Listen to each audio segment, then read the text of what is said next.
I think it's time to get to our first speaker. I can't wait. I'm going to bring KM in shortly. KM co-founded the Center of Sustainability PH, women-led youth environmental nonprofit in Palawan Island, Philippines. Through this work, they established the Cleopatra's Needle Critical Habitat, the Philippines' biggest critical habitat. In so doing, they protected their city's biggest watershed, the ancestral domain of the disappearing Batak tribe, and countless endemic and endangered flora and fauna. Here we go. Let's bring KM in. Hey, KM, how you doing today? Hello, I'm very good, thank you. Good evening from the Philippines. Oh, it's so great to have you joining us from there. I know it's evening for you.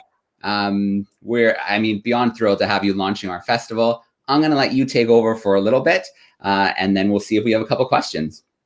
Perfect. Okay, so thank you again so much for having me. I'm so excited. So I am KM Reyes from Palawan Island in the Philippines.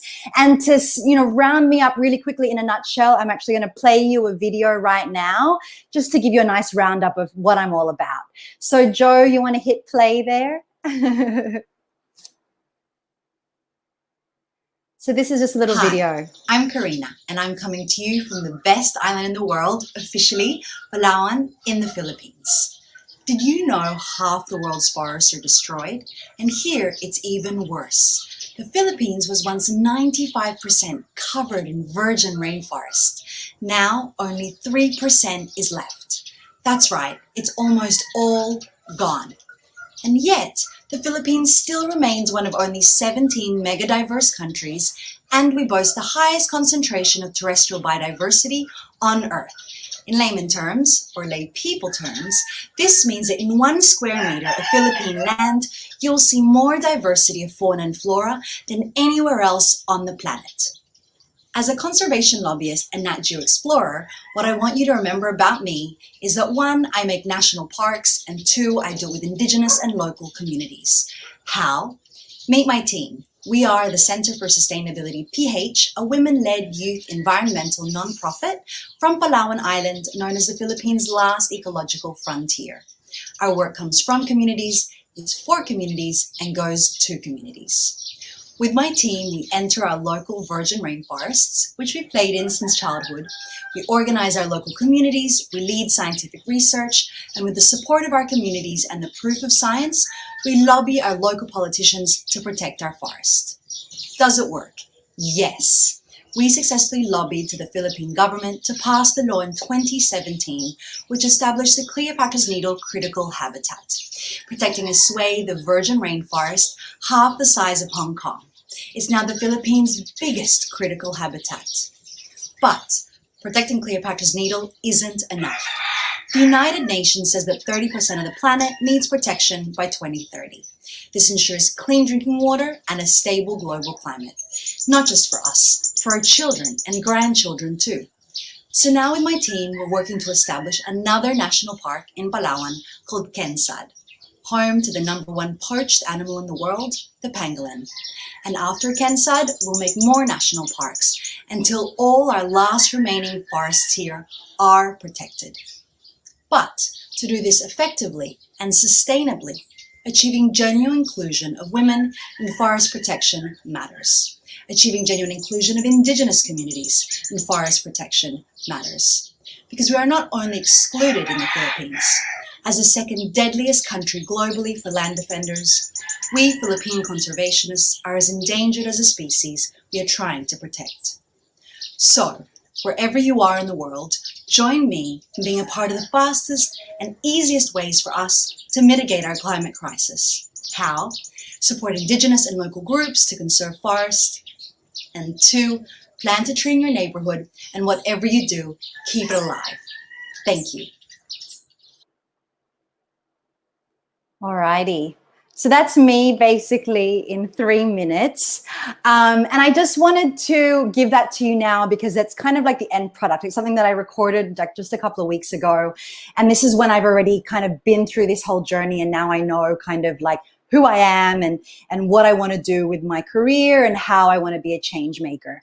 And I wanted to do this talk today that I've done before that's called The Power of One, because this festival is obviously about women blazing trails. And I want to talk and highlight a little bit about the women that I came across and encountered in my own journey that blazed the trail before me and helped me kind of figure out what I wanted to do. So I'm going to share the screen really quickly, and so you can see my little presentation. We're going to power through it. So here we go. So this is me. I am KM Reyes. I'm a National Geographic explorer and co-founder for the Center for Sustainability PH. As you can probably pick up from my accent, I'm Aussie also. I'm Australian. I was born and raised in Sydney to Filipino parents.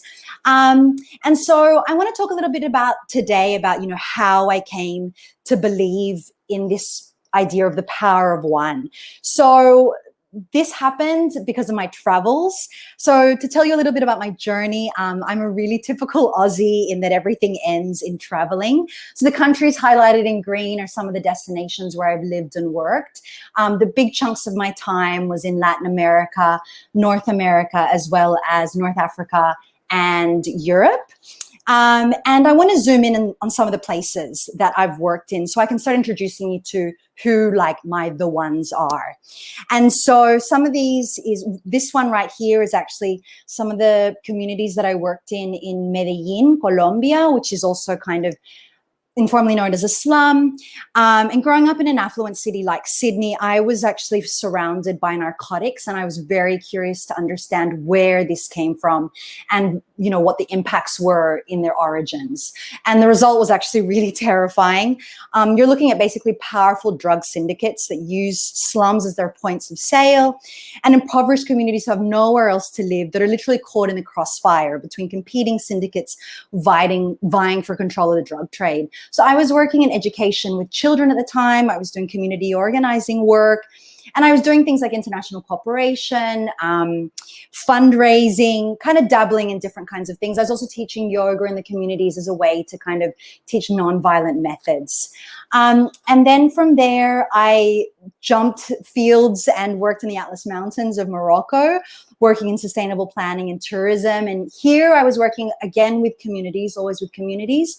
But I was doing it with engineers and architects, trying to help this kind of network of people create sustainable livelihoods in their area. And so you kind of see me then starting to move more into kind of conservation-ish kind of work.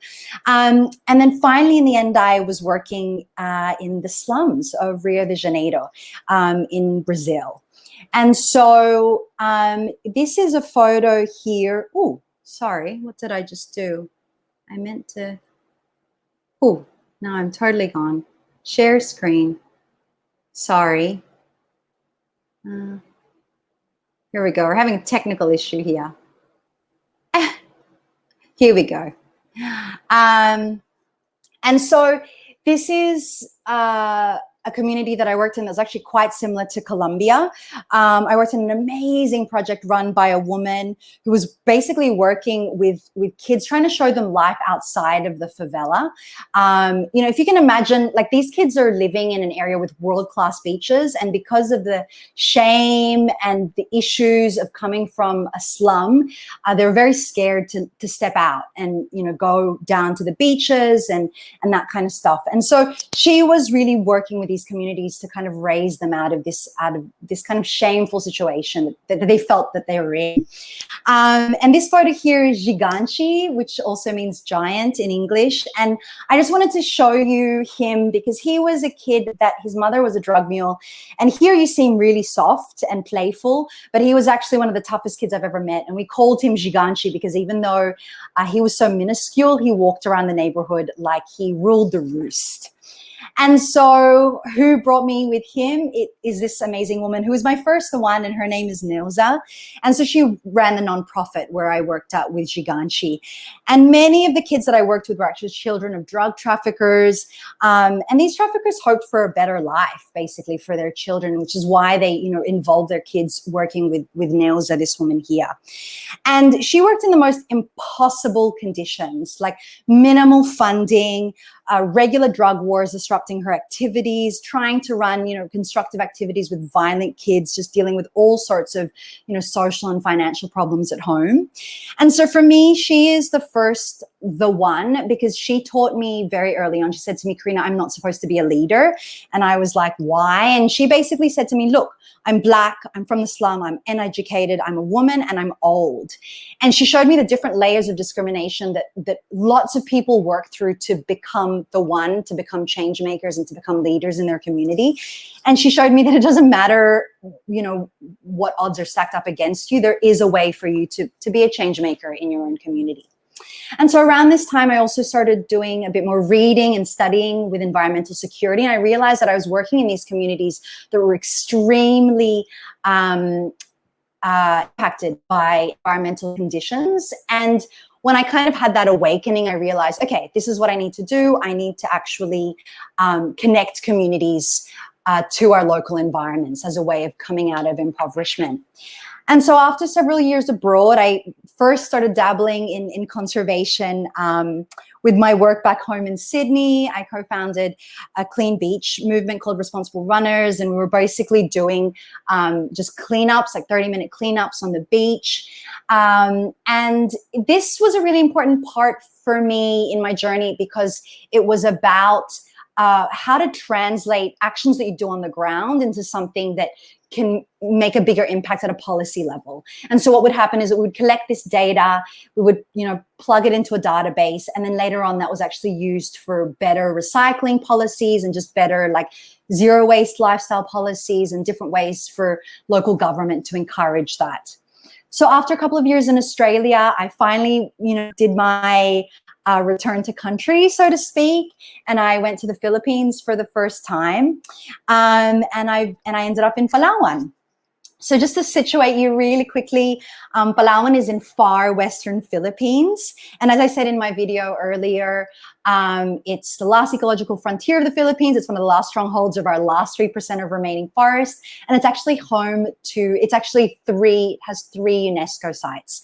So it's a biodiversity reserve, a World Heritage Site for the Puerto Princesa City Underground River National Park, and the Tubataha Reefs Natural Park, which is one of the world's best dive sites. But despite all of those recognitions, we're dealing with a lot of threats in the area.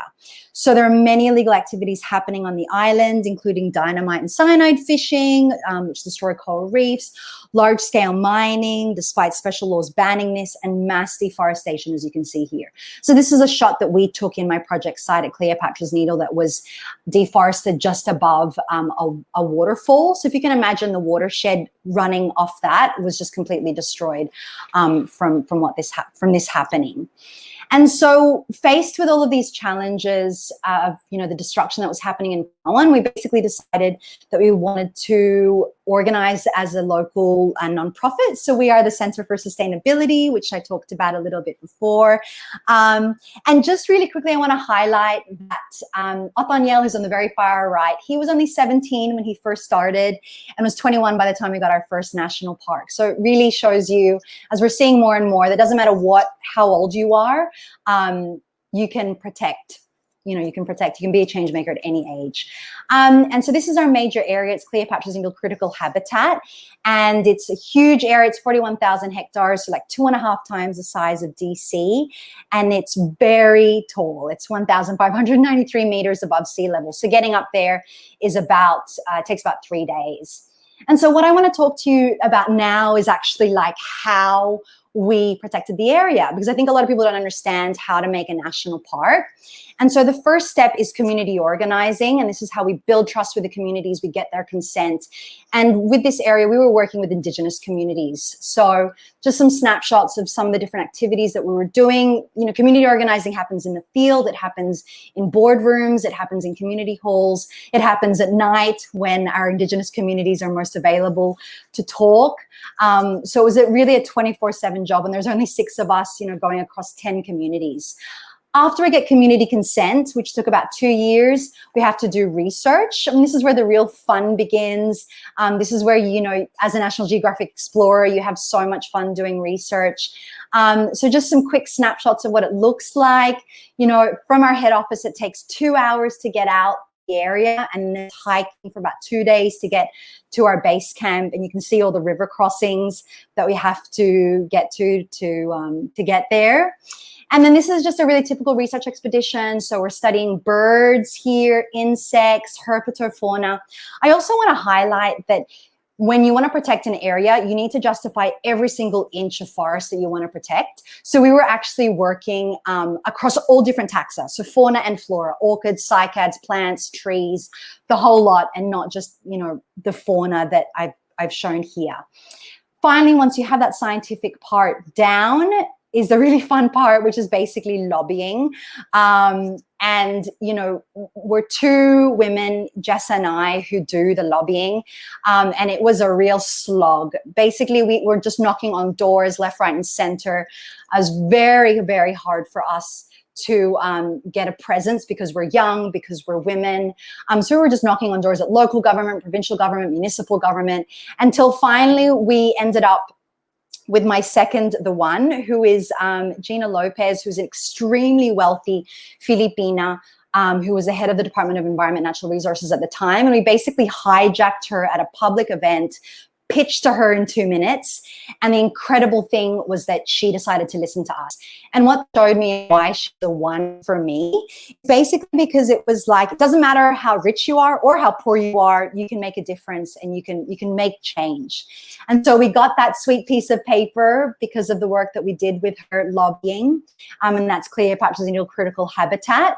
So this is just a quick infographic of some of the, you know, achievements that we went through. I'm not going to go through it now, but the big thing I want to highlight is that, you know, we chugged it out for 5 years and we were 6 Palaweños that were doing it.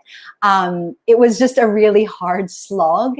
And incredibly enough, we were recognized for our work in 2019. And I just want to say that, you know, as a National Geographic Explorer now, I've got this amazing network of people, but at the time we were working in isolation for the first few years and it was really, really hard. And so having this kind of recognition was really important.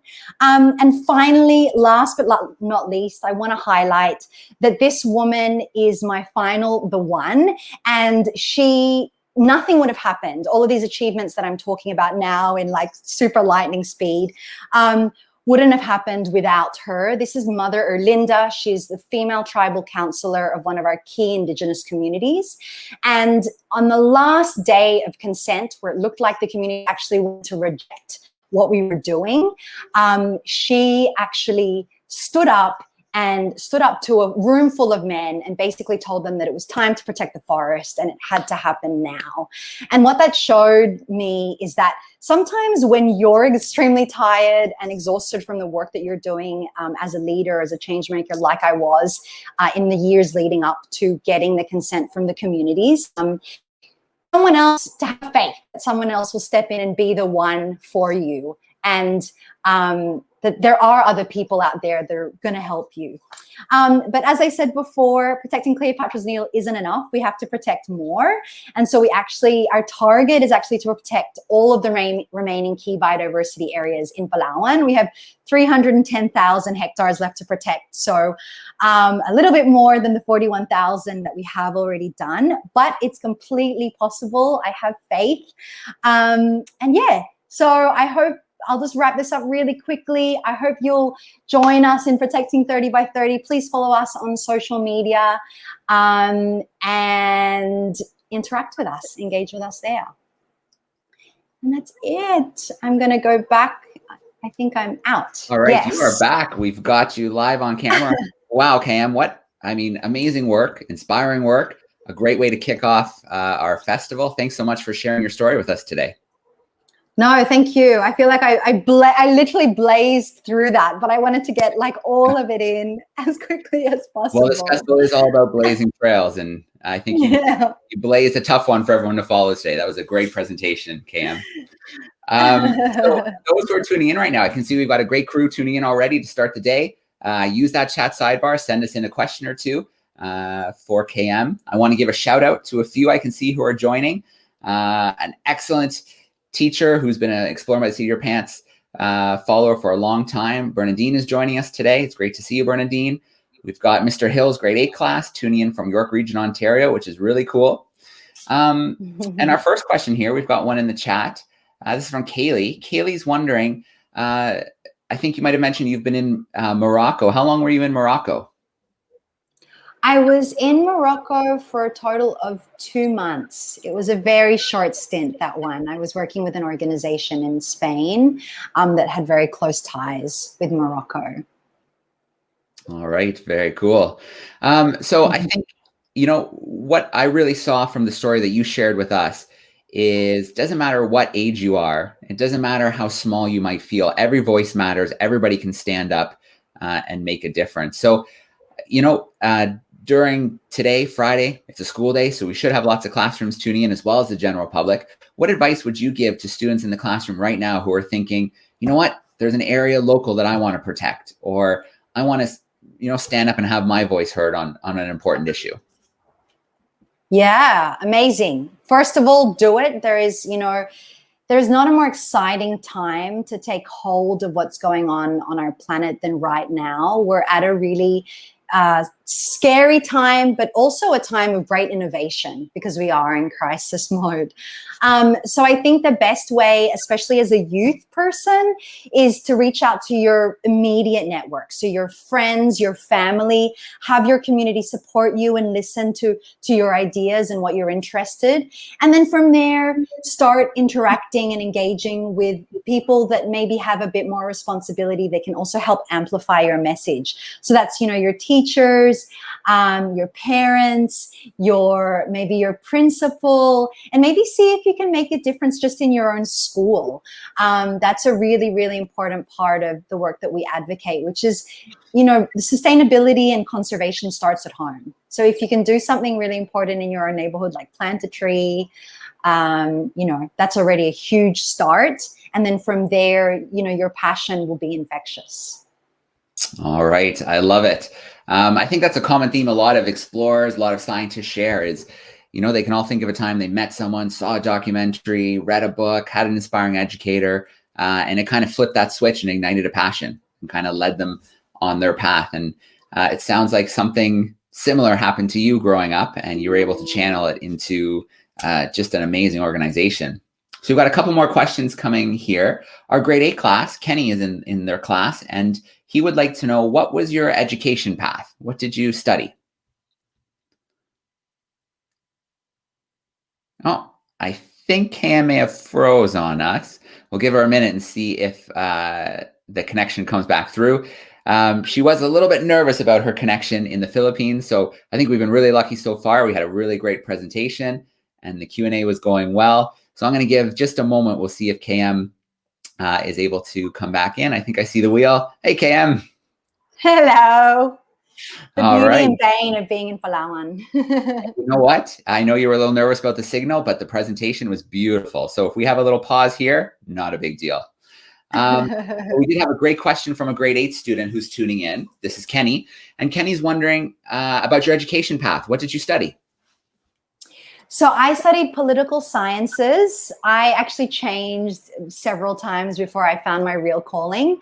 And that's where my background in lobbying and policy change happens. I always say to my researchers and to my community organizers, the work that you do is only as important as the piece of paper that you bring back, because for us to have real impactful change, not just now, but into the future, it's really important to have that policy and that prove, you know, that what you're doing will have longevity. All right, excellent. Another question here. We've got Savannah joining in, and they're wondering, what would you recommend for a young woman who might be maybe a little nervous or afraid to get out there, take a chance and do similar work to what you're doing? I always say to reach out to your immediate community firstly, and start looking for other people in your community that might share a common interest. And it doesn't even have to be the community in real life. It can be a virtual community. I've got an amazing network of people that I've found through the virtual sphere, whether it's on Instagram or Facebook, WhatsApp groups. When you find that and you meet people through that, you actually start to see that you're not alone. There's lots of people out there that want to support you and, you know, be a part of your own journey. And, you know, also hit me up for a message if you have any questions or you're afraid. Like, I've been through that and I go through that still every day. So yeah. All right, very cool. Some great advice. And you mentioned hit me up. So I am going to share your connections, your contacts here in a banner so that, you know, people can follow your work on Twitter. They can follow your work on Instagram. Yeah, and check out more of Cleopatra's Needle. It sounds like just an amazing place, and congratulations on a huge accomplishment. And it sounds like you're not slowing down. You've got a lot more planned. Yeah. We're going to try and protect the rest of the island. Let's see if we can get it done. But I think that with a lot of support from a wider network, it is possible. You know, it's lack of resources. That's the biggest threat to our conservation work. All right.